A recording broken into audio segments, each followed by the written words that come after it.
Hi, I'm Exton, and this is how to make Pippi Longstocking braids. Well, first, make sure your hair is brushed with no knots, section out your bangs, and then make a part from the top down to the bottom, a nice straight part using your tail pin comb.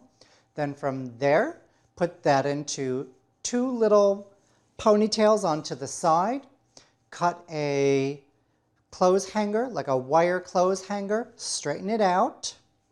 And so now you have a wire to help hold it out more and to give it some little wonky little weird shape. So from there, once you have your hair into the ponytails, stick the wire in, then braid that wire in, pin at the end, or you can use a little rubber band.